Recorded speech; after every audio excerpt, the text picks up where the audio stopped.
This is a special one-hour edition of WLOX News at 6. Coastal Crisis. Well, it has certainly become a familiar sight. People in hard hats combing our beaches, picking up debris and looking for any sign of oil. Welcome back to our expanded one-hour edition of WLOX News at 6, focusing tonight on the coastal crisis. We're in our last few minutes of our program tonight. Another question from a viewer, Natasha Cummings, asks, when they do close the beaches, about how many years will they be closed if indeed that happens? Captain?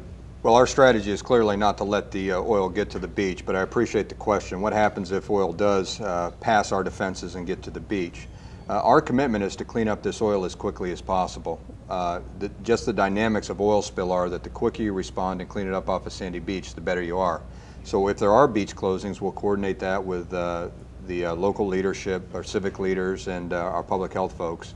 And we'll get out there as quick as possible to clean the oil up to minimize the amount of time that the beaches are closed. I don't envision the beaches will be closed very long at all, if at all. Dr. Walker, Dr. Carron, you want to tackle that one as well, gentlemen? Yeah, my concern primarily isn't the beaches so much because they are cleanable fairly easily, but there's a lot of critical habitat starting with Grand Bay National Estuarine Research Reserve all the way across the coast.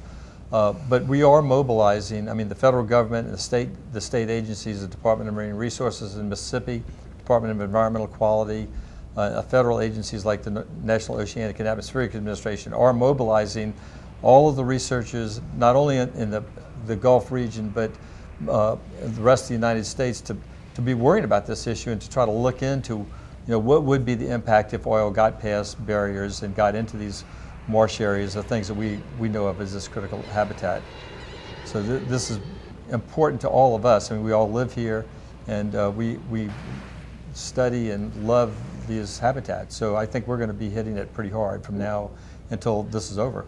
Let's talk about these tar balls that seem to keep washing up on the beach. Tar balls and dead fish, turtles, so on and so forth. The experts are saying not related to the oil spill. John Q. Public saying, are you kidding me? Well, folks that have lived in the Gulf Coast understand that tar balls are a normal occurrence. There's natural seepage in the Gulf of Mexico, and these tar balls happen with regularity.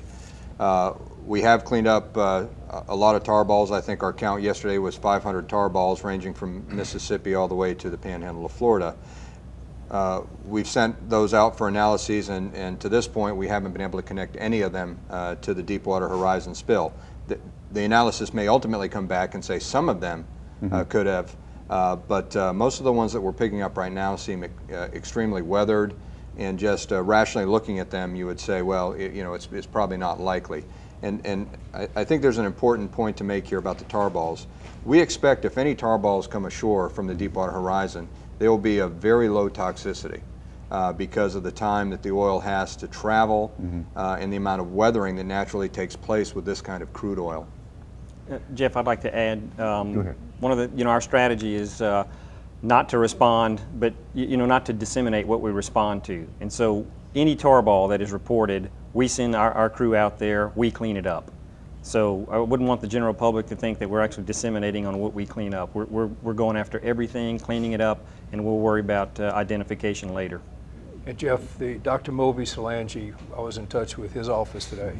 They've now looked at about 80 dead turtles that have been picked up, have found no visible sign of oil.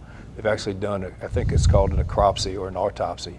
On 20 of them, they're waiting for the results on that. They've picked up 5 dead dolphins, and again, no signs of oil. But again, they're taking tissue samples to see if it's something we don't see. But their first indication is that it was not, those deaths were from something other than oil.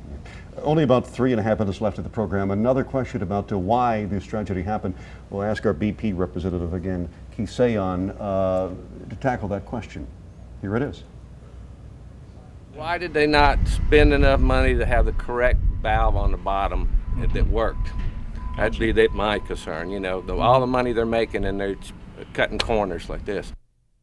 Keith, a legitimate question, common sense question. Yeah, it's a very legitimate question and common sense question, and I can assure you that cost does not drive the decisions we make when it comes to that kind of safety equipment.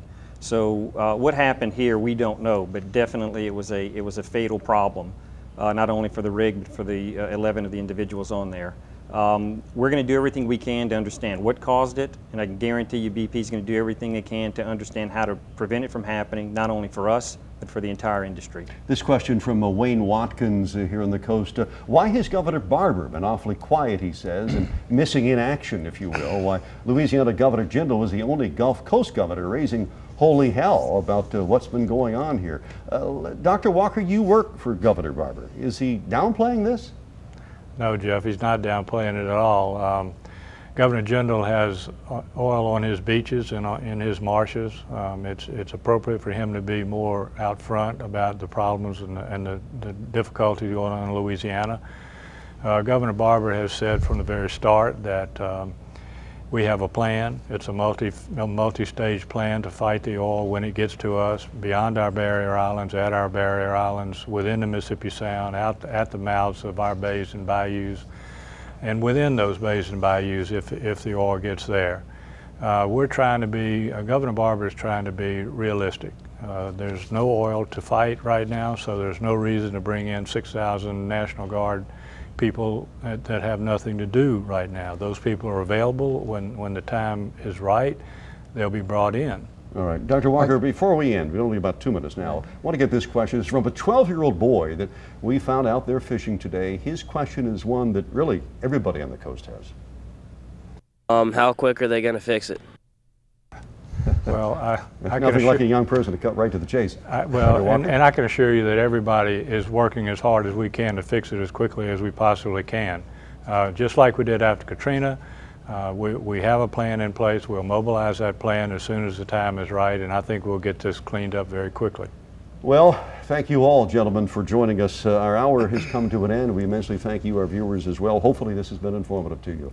We thank our guest, Congressman Taylor, Captain Pullen, Keith Sayon as well, Dr. Walker, and Dr. Carron, for all your questions and your comments. Of course, please continue to post those as well on WLOX.com and on our Facebook page.